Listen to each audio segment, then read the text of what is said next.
Okay, so I just wanted to start this video off by saying thank you for all the support on my previous video. Watching it go from 0 to 5k views was something I did not expect, but 10k just blew my mind. I'm now at over 250 followers, and I wasn't sure when something like that was going to happen to my channel since I just started back in April. But I feel like I'm starting off on the right foot now, and I appreciate each and every one of you.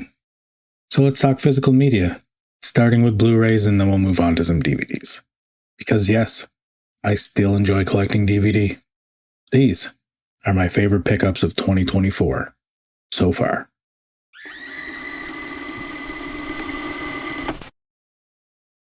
Sanctum. This is produced by James Cameron in 3D and written by the person that this film is about. It tells the true story about a bunch of photographers for National Geographic who get caught up in a flood after cave diving in Australia. It gets really claustrophobic and aquaphobic in the way that the director really gets into those tight, close spaces and hard-to-breathe environments, making for an uncomfortable watch that I'm glad I did not see in 3D. It's one of those movies that might be a bit too scary for people who are not fans of horror, and not really scary enough for fans of horror. But that's one of the things that I love about it. You'll either like it or you won't, but it's one of those movies that's worth a watch at least once and often gets overlooked or forgotten about, making it a unique hidden gem that I'm happy to have added to my collection. I upgraded my Zombieland from DVD to Blu-ray finally, and it's in one of these Blu-ray DVD combo packs, which is one of my favorite forms of physical media at this point. But for those who are unfamiliar with what this movie is, if you've ever thought about how much fun it would be to live in a zombie apocalypse, then that's basically what this movie is about.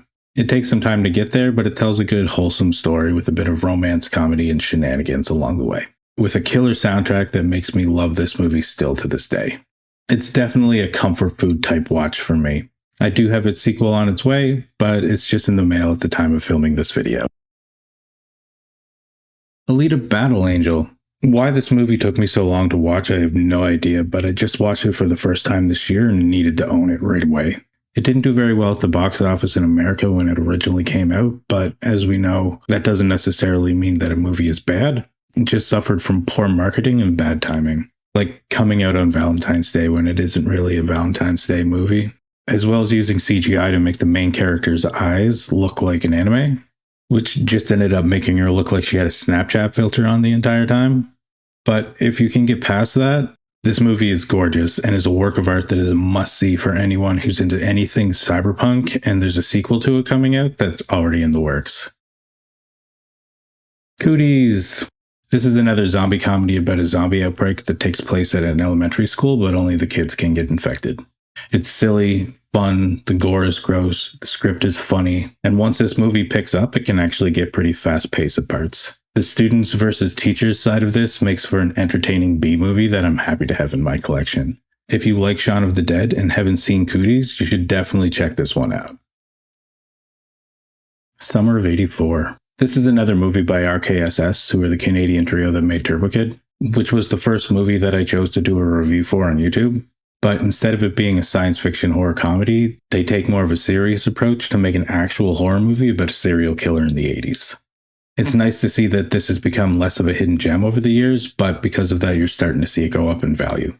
The trailer did make it look kind of like a Stranger Things knockoff at the time of its release, but that's just because it was inspired by the same era of cinema. If you've seen Turbo Kid, then you know this is just RKSS doing their thing with a legit horror movie.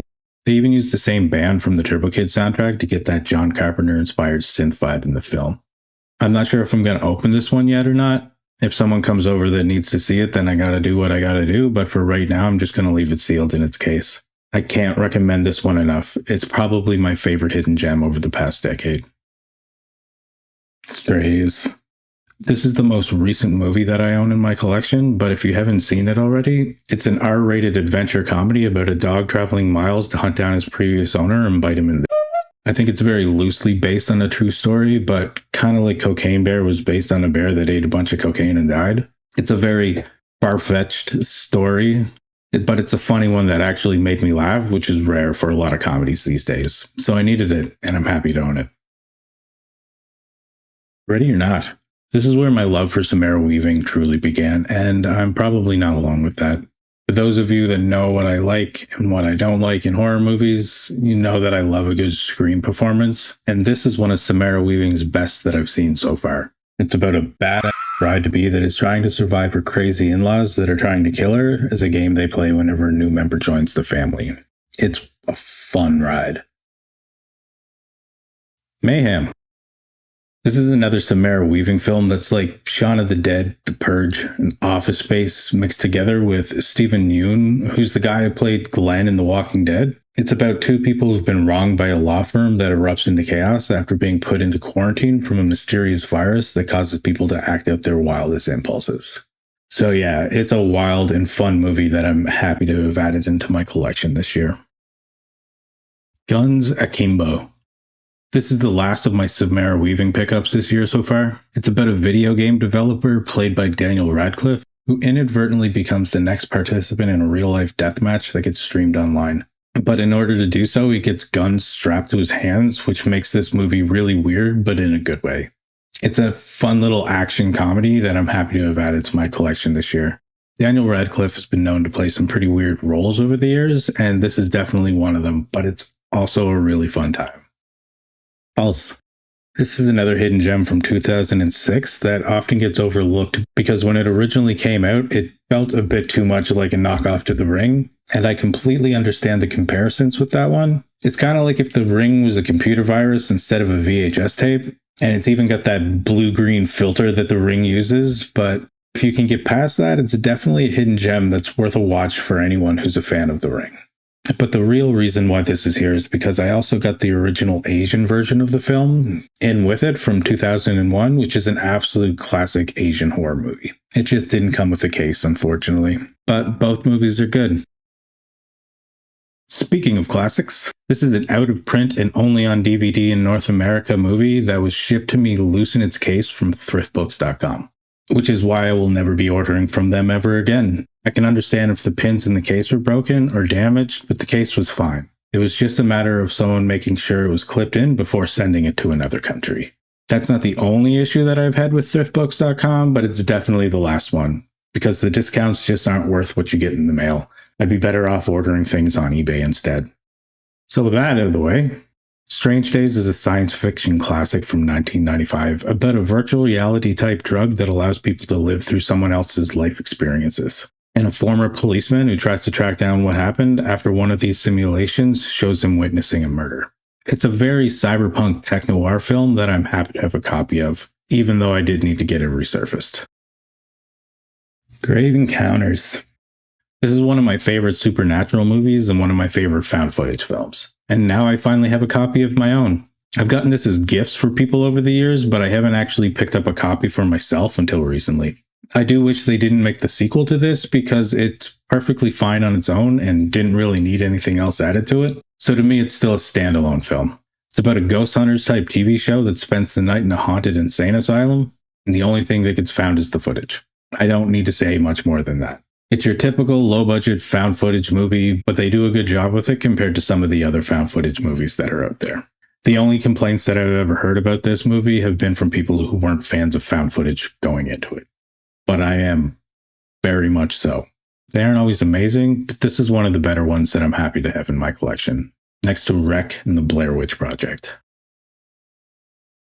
Happy Death Day 1 and Happy Death Day to you. I bought these for myself for Valentine's Day this year, along with my #1 favorite pickup of the year. I've said it before, and I'll say it again, I love a bit of romance mixed in with my horror movies. I understand that these movies aren't for everyone, but I enjoy them. And for those who are unfamiliar with these, they are horror movies about a girl who's forced to relive the same day over and over again. Some people say that's a ripoff of the Groundhog Day, but there's references to the Groundhog Day in the movies, so they're self-aware about the similarities of their premises. I like how the main character starts off as a total but as the movie progresses, she gradually becomes better and better of a person. The second one I enjoyed just as much, but it takes place after she had already become a better person. So it's very much different, yet the same in a lot of ways. If you somehow haven't watched these yet, they're definitely a fun time in my opinion, and are great to watch on either Groundhog Day or your birthday. Triangle. This is a psychological horror movie from back in 2009 that is a hidden gem that a lot of people are very fond of for good reason. It's about a girl who goes on a boating trip with her friends that ends up crashing in the ocean, which results in them coming across a cruise ship that is mysteriously empty. That's about as much as I can say without any spoilers. I will say that this one gets recommended by a lot of people for a reason. If you haven't already seen this, go watch it like ASAP. It was not easy for me to get my hands on this at a reasonable price. And my number one favorite pickup of the year so far, you've seen it in the thumbnail, but for those that don't already know, it's Return of the Living Dead 3, which is basically like the Romeo and Juliet of zombie movies. If you've seen Return of the Living Dead 1 and 2, then you know these movies can get pretty silly at times. But the joke about this movie was that they made a good movie instead of the silly nonsense that people had grown accustomed to with the franchise. It's about a couple who get into a motorcycle accident and try to revive the girl with the chemical compound from the previous movies. It's sad and goes into the struggles of Julie, who's like my favorite zombie ever, while she tries to hold on to what's left of her humanity. Like seriously, chef's kiss on this one. I love this movie so much and have wanted a copy of this in my collection for so long, and now I finally have it. But that's going to be it from me. As usual, I will be leaving direct links in the description below to where you can watch these yourself. Some of them will be free, some of them won't be, but I'll separate the two for those of you who just want to watch the freebies, and if you're into B movies, cult classics, hidden gems, and horror, or just in the mood for something different than what the mainstream media has to offer you, like and subscribe. And I will see you again in the next video. Thanks for watching. Thanks for 250 followers, and thanks for 10K views. Now, go watch a movie.